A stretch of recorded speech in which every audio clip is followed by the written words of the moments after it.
Hello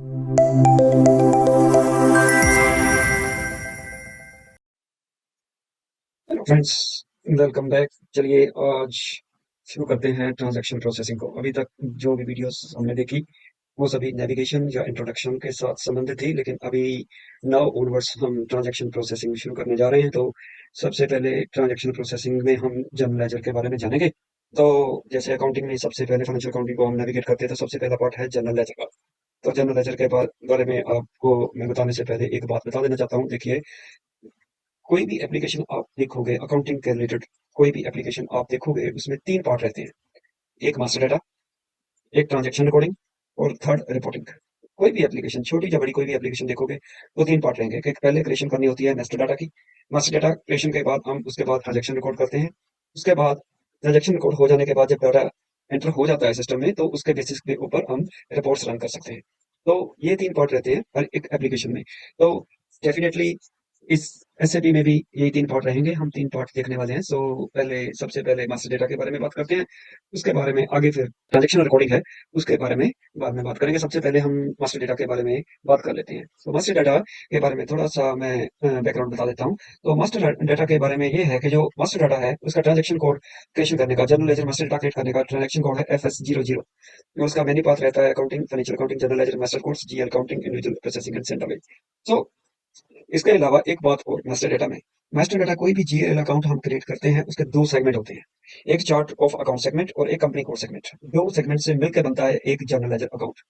general ledger account जो है, तो इसके दो सेगमेंट्स कैसे होते हैं वो हम देख लेते हैं। मैं इसको नेविगेट करता हूँ। जैसे नेविगेशन मैंने अपनी पीपीटी में दिखा रखी है, अभी आप देख रहे थे। तो उस नेविगेशन को पहले एक्सेस करते हैं। उस नेविगेशन के थ्रू यहाँ से master data, general ledger account and individual processing and then central. So देखिए, ये हमारा जनरल लेजर अकाउंट का इंटरफेस है। यहाँ पे हम जीएल अकाउंट क्रिएट करते हैं या मेंटेन करते हैं। अगर फॉर एग्जांपल यहाँ पे ये ट्री दे रखा है, जिस ट्री के ऊपर different types of general ledger accounts बता रहा है, जैसे fix asset accounts, liquid funds accounts, general ledger, general GL accounts, material management account, PNL accounts, different type of accounts are there. So जैसे फॉर एग्जांपल अगर मैं एक आपको account access करके दिखाता हूँ, जैसे फॉर एग्जांपल बिल्डिंग अकाउंट है हमारा, फिक्स एसेट्स में बिल्डिंग अकाउंट है। तो बिल्डिंग अकाउंट को एक्सेस करते हैं, तो यहाँ पे आ गया, ये बिल्डिंग अकाउंट की डिटेल है। तो बिल्डिंग अकाउंट में इसमें एक दो बात मैं बता देना चाहता हूँ। वैसे तो हर एक इंटरफेस के ऊपर आप नंबर ऑफ फील्ड्स देखोगे, लेकिन हम वही फील्ड्स सिलेक्ट करेंगे जो ट्रेनिंग के रिलेटेड हैं, क्योंकि there are so many fields are there. So जैसे डिफरेंट टैब्स आप देख रहे हो, तो डिफरेंट टैब्स यहाँ पे हैं। कंपनी कोड के रिगार्डिंग है, चार्ट ऑफ अकाउंट के रिगार्डिंग इन्फॉर्मेशन है, और उसके अलावा जो बाकी की इन्फॉर्मेशन है वो यहाँ पे डिफरेंट टैब्स के अंदर आती है। तो जैसे फिक्स एसेट की अकाउंट में एक्सेस किया, बिल्डिंग का अकाउंट जो है, जैसे दो, ये जो दो पॉइंट्स हैं, GL account type and account, ये सबसे इंपॉर्टेंट पार्ट है कोई भी जीएल अकाउंट क्रिएट करने का। सबसे पहले जीएल अकाउंट टाइप, जैसे for example different types of general ledger accounts, कौन कौन से, जैसे कैश अकाउंट है, नॉन ऑपरेटिंग एक्सपेंस और इनकम है, प्राइमरी कॉस्ट और रेवेन्यू। इनके बारे में मैं आपको डिटेल में बाद में बताता हूँ। सेकेंडरी कॉस्ट है, ये कंट्रोलिंग के रिगार्डिंग है, ये सेकेंडरी कॉस्ट। और उसके बाद ये बैलेंस शीट अकाउंट है, क्योंकि फिक्स एसेट्स हमारे बैलेंस शीट में ही शो होते हैं, तो इसलिए बैलेंस शीट अकाउंट जो है इसको हमने सेलेक्ट किया है। Fix asset is our balance sheet item. So उसके बाद अकाउंट ग्रुप जो है, वो different type of account groups के अंडर इन जो जनरल लेजर अकाउंट्स को ग्रुप किया जाता है। जैसे फॉर एग्जांपल जो हमारा लैंड है, बिल्डिंग है, प्लांट एंड मशीनरी है, ये वो एक्सेट्रा, ये जो हमारे फिक्स एसेट्स होते हैं उसके लिए एक अलग से ग्रुप बन रखा है, फिक्स एसेट्स अकाउंट्स। ऐसे ही हमारा कोई जनरल जीएल अकाउंट जो बैलेंस शीट के डिफरेंट अकाउंट होते हैं, जैसे सिंडिकेटर्स है, क्रेडिटर्स है, वो जो है वो जनरल जीएल अकाउंट के अंडर आ जाते हैं। जो मटेरियल मैनेजमेंट यानी कि स्टॉक और इन्वेंट्री के साथ रिलेटेड होते हैं, वो इस ग्रुप में आ जाते हैं। जो हमारे income and profit and loss account या इनकम एंड एक्सपेंडिचर अकाउंट के जो डिफरेंट अकाउंट्स होते हैं, रेवेन्यू है, जो एक्सपेंसेस हैं, वो पी&एल, जो आपने डेफिनेटली ग्रेजुएशन लेवल के ऊपर पढ़ा भी होगा कि प्रॉफिट एंड लॉस अकाउंट में हम सेल्स वगैरह, जो हमारे सेल्स उसको परचेज है, स्टॉक है, जो एक्सपेंसेस हैं, जो हमारे एडमिनिस्ट्रेटिव एंड सेलिंग एक्सपेंसेस है, वो सभी प्रॉफिट एंड लॉस अकाउंट में आते हैं। तो सभी वो अकाउंट जो है पी&एल स्टेटमेंट अकाउंट ग्रुप के अंडर हम रखते हैं। तो उसके बाद सेकेंडरी कॉस्ट, रेवेन्यू, ये सभी कंट्रोलिंग के साथ रिलेटेड है। ये मेन वो जो है हमारे अकाउंट ग्रुप है। तो जब भी हम कोई पर्टिकुलर अकाउंट क्रिएट करना होता है, तो हमें ये दो सिलेक्शन सबसे पहले करनी होती है कि वो बैलेंस शीट का अकाउंट है या हमारा जो है एक्सपेंस। अगर एक्सपेंस या रेवेन्यू अकाउंट हो, तो ये ग्रुप हम उठाते हैं, प्राइमरी कॉस्ट और रेवेन्यू। अगर वो अकाउंट हमारा जो है नॉन ऑपरेटिंग एक्सपेंस है, जो एक्सपेंस हमारे प्राइमरी कॉस्ट क्या है, प्राइमरी कॉस्ट क्या होती है? प्राइमरी कॉस्ट वो होती है जिस आइटम में हम डील कर रहे हैं, उसके रिगार्डिंग जो डायरेक्ट कॉस्ट होती है उसको प्राइमरी कॉस्ट कहते हैं। अगर वो कॉस्ट उसके अलावा जो एक्स्ट्रा कॉस्ट होती है, जैसे फॉर एग्जांपल डेप्रिसिएशन है, वो नॉन ऑपरेटिंग एक्सपेंसेस और इनकम में आ जाती है। सो नॉन ऑपरेटिंग एक्सपेंस है रियलिस्टिकली वो। तो ये डिफरेंट टाइप ऑफ अकाउंट्स यहाँ पे हमने सबसे पहले जीएल अकाउंट टाइप को और अकाउंट ग्रुप को सिलेक्ट करना होता है सबसे पहले, जब भी हम कोई जनरल लेजर अकाउंट क्रिएट करते हैं। जब हम इसको क्रिएट करेंगे तो थोड़ा और इसके बारे में बात करेंगे जब हम कोई नया जीएल अकाउंट क्रिएट करेंगे। फिलहाल दिस इज जस्ट इंट्रोडक्टरी कि क्या है जीएल अकाउंट, इसके कैसे सेगमेंट्स, कैसे डिफरेंट सेगमेंट्स क्या हैं। जैसे मैंने अभी आपको पीपीटी में दिखाया था कि चार्ट ऑफ अकाउंट्स सेगमेंट है और कंपनी कोड सेगमेंट है। सो डिफरेंट सेगमेंट के बारे में हमने डिटेल में जानना है। तो सबसे पहले जैसे ये हो गया, उसके बाद अगर मैं स्क्रॉल डाउन करता हूँ इसको, तो और यहाँ पे इसकी डिस्क्रिप्शन आ जाती है, शो टेक्स्ट एंड ये डिस्क्रिप्शन का जो है पार्ट है। और आगे है, आगे देखते हैं हम, लॉन्ग टेक्स्ट का भी है इसका, जैसे डिटेल्स में आपने अगर उसका जब डिस्क्रिप्शन को देना हो तो वो है। सो उसके बाद कंट्रोल डेटा, कंट्रोल डेटा में क्या है कि आपके अकाउंट की करेंसी क्या है और इसका टैक्स कैटेगरी क्या है।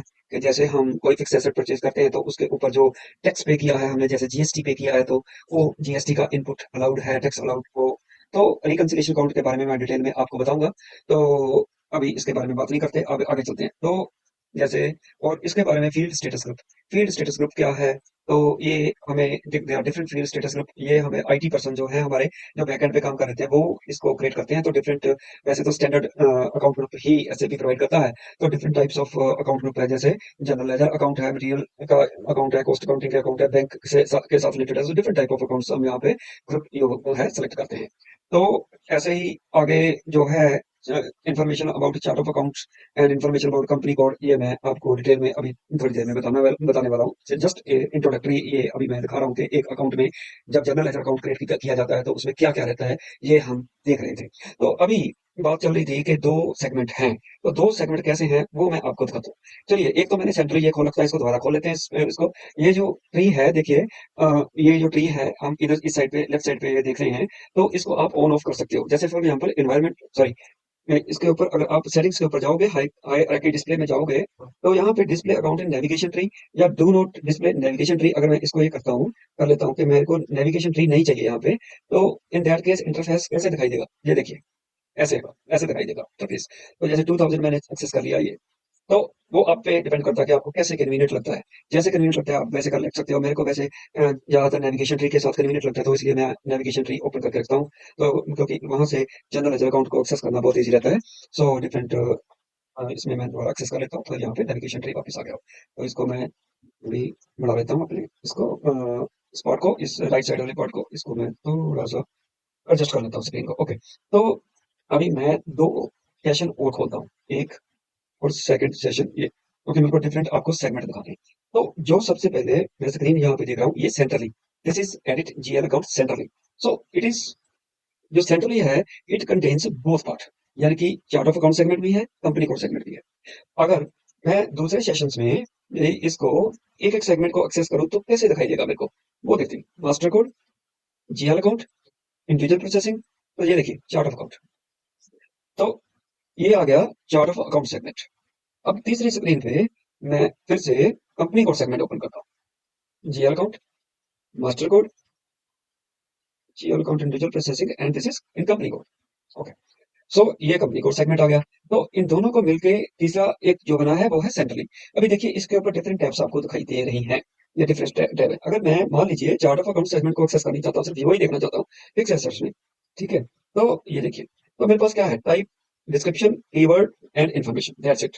तो इसमें मेरे को कौन से कंपनी कोड का है, क्या है, वो मेरे को नहीं दिखाई देगा।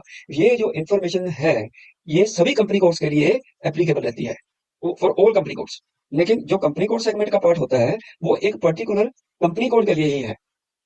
अगर आपने बिल्डिंग का अकाउंट किसी पर्टिकुलर कंपनी कोड में नहीं बना रखा है, तो यहाँ पे आपको ये दिखाई नहीं देगा। तो ये जो है कंपनी कोड, ये पर्टिकुलर कंपनी कोड सेगमेंट है। तो इसमें तीन, ये हमारा है control data, credit and bank interest and information, तीन टैब्स। और अगर मैं अब वापस इसमें देखता हूँ तो types and description, keyword, translation and information. अब ये जो तीन, वो तीनों सभी का कॉम्बिनेशन है ये, देखिए। तो control data, credit interest and information, ये तीन जो हैं tabs, control data, credit information, bank interest and information का जो ये पार्ट है तीसरा, ये कंपनी कोड सेगमेंट का पार्ट है। जो टाइप्स एंड डिस्क्रिप्शन है, कंट्रोल डेटा है, और जो ये इन्फॉर्मेशन चार्ट ऑफ अकाउंट्स का है, ये है हमारा चार्ट ऑफ अकाउंट सेगमेंट का पार्ट। ये देखिए, तो ये दोनों का कॉम्बिनेशन मिलकर बनता है ये हमारा कंप्लीट जो है जनरल लेजर अकाउंट। सो इसके दोनों पार्ट ऐसे बनते हैं। तो ये है, जब हम मेंटेन करते हैं तो मोस्ट ऑफ द टाइम हम सेंट्रली मेंटेन करते हैं, क्योंकि हमें दोनों पार्ट चाहिए होते हैं, चार्ट ऑफ अकाउंट्स का भी और कंपनी कोड का भी। सो इस तरह से ये हमारा जो है जनरल लेजर अकाउंट क्रिएट होता है। तो नेक्स्ट वीडियो में हम क्रिएट करना सीखेंगे कि कैसे क्रिएट करते हैं। लेकिन उससे पहले मैं नेक्स्ट वीडियो में आपको बताने जा रहा हूँ कि चार्ट ऑफ अकाउंट्स क्या चीज है और चार्ट ऑफ अकाउंट्स की क्या इंपॉर्टेंस है। तो उसके बारे में हम डिटेल में बात करेंगे, क्योंकि चार्ट ऑफ अकाउंट्स एक बहुत इंपॉर्टेंट पार्ट है किसी भी जनरल लेजर का। जब भी आप कोई अगर आपने एप्लीकेशन यूज की है, अकाउंटिंग एप्लीकेशन, तो उसमें आप देखोगे कि डिफरेंट जीएल अकाउंट है, क्योंकि जीएल अकाउंट मिलकर ही बैलेंस शीट को क्रिएट करते हैं। तो जो हम जीएल बैलेंस शीट देखते हैं उसमें डिफरेंट जो अकाउंट्स होते हैं वो बेसिकली जीएल अकाउंट्स ही होते हैं। तो वो डिफरेंट ग्रुप्स के अंडर कैटेगराइज किए जा रहे होते हैं कि जैसे पीएनएल स्टेटमेंट, पीएनएल का अकाउंट है, या जनरल लेजर जीएल अकाउंट है, या फिक्स्ड एसेट अकाउंट है, डिफरेंट मतलब ग्रुप्स हैं। लेकिन इन सभी के कॉम्बिनेशन से बन के बनती है हमारी बैलेंस शीट। तो जब भी हमें ट्रांजेक्शन प्रोसेसिंग करनी होती है तो हमें जीएल अकाउंट मास्टर डेटा तो चाहिए ही, तभी हम कोई भी ट्रांजेक्शन को रिकॉर्ड कर पाएंगे। जब तक मास्टर डेटा नहीं होगा तब तक हम ट्रांजेक्शन रिकॉर्ड नहीं कर सकते। So it is very very important part. So इसलिए हम चार्ट ऑफ अकाउंट्स के बारे में बात करेंगे, और एक बहुत बढ़िया फीचर है एसएपी प्रोवाइड करता है लिस्ट व्यूअर का, वो फीचर भी मैं चार्ट ऑफ अकाउंट्स जब के बारे में बताऊंगा तो उस फीचर के बारे में नेक्स्ट वीडियो में बताऊंगा। So till then, thanks very much and that's all for today.